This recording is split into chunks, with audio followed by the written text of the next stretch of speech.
Welcome to The Explainer. You know how fast the world moves, right? It's relentless. But what if we could just hit pause, just for one day? Well, that's what we're going to do. Today, we're freezing the clock on August 29th, 2025, to see how the day's biggest headlines all connect.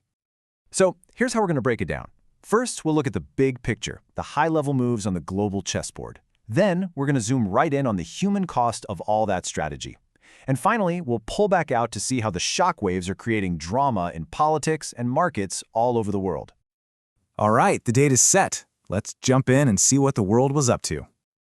Okay, first up, the great powers. On this day, we're seeing the lines being drawn in the sand. Alliances are getting tighter, and it's becoming really clear who's standing with whom. A huge visit is in the works.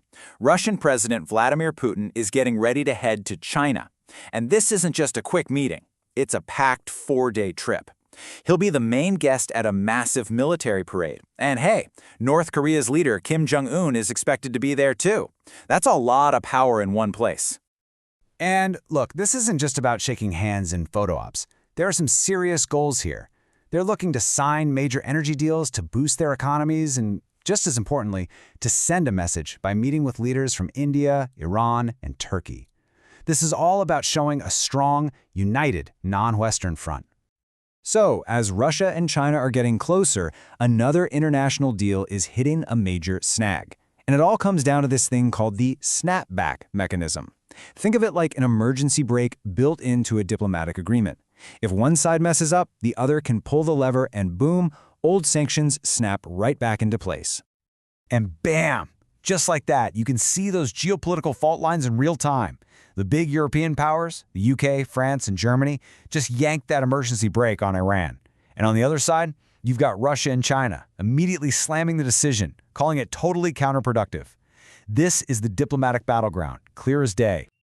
Okay, so you've got all these high-level talks and diplomatic standoffs, but what does any of it actually mean for people living in the middle of a war zone? So let's shift gears now. We're moving from the strategy rooms right down to the front lines to see the real, direct human cost of all these power struggles. In Ukraine, the situation is incredibly tense. President Zelensky is reporting a staggering number is gathering near the city of Pokrovsk. 100,000. I mean, just think about that. That's a military force the size of a whole city, and many fear it's getting ready for a huge new push. And this isn't happening in a vacuum. This huge troop buildup comes right after deadly missile attacks in Kyiv.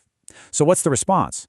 Well, European leaders are promising more air defense, and the EU has laid down an ultimatum. Come to the peace table or get hit with even more sanctions. Meanwhile, halfway across the world, a lifeline has just been completely severed. The Israeli military has stopped the pauses that allowed desperately needed aid into Gaza City. They've now declared it a dangerous combat zone. And the immediate cost, it's just brutal. In just the last 24 hours, strikes have killed 59 people.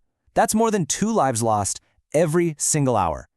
You have humanitarian agencies, the people right there on the ground, just screaming for help. They're warning that this move is going to push an already catastrophic famine into something even worse. Their words are chilling. Emergency conditions are worsening rapidly. And this is maybe the hardest number to process from the entire day. It's not about the violence of war directly, but its cruelest consequence. On this single day, 5 people died from starvation. Okay, let's pull the lens back a bit. Because these huge conflicts, these massive power plays, they don't just stay put. They send out ripples, right? And those ripples cause all sorts of domestic dramas in other places. So, over in Thailand, you've got this political saga that just keeps on repeating itself. The prime minister just got kicked out of office by the country's top court. And get this, she's the 6th leader connected to her powerful family to be forced out in just 17 years. The scramble for power is officially on.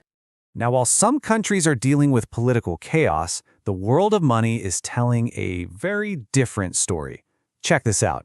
Tech giant Nvidia just posted its quarterly revenue, $47 billion. To put that in perspective, that's more than the entire yearly economy of dozens of countries, all thanks to the AI boom.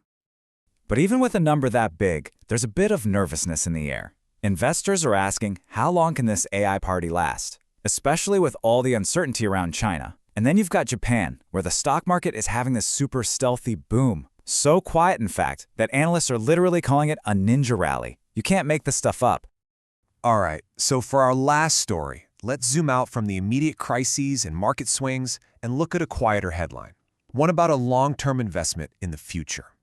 It's happening in Kuwait, where the government is totally overhauling the food in its school cafeterias. This is a huge deal, focused on nutrition, food safety. Really, it's about investing in their next generation as part of a national strategy. It's a quiet reminder that while some are managing today's fires, others are planting trees for tomorrow. So when you put it all together, just one single day, what do you see?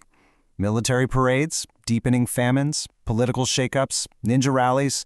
It really makes you wonder, doesn't it? As these alliances keep shifting and today's conflicts get deeper, which of these stories will we look back on as the one that truly changed everything?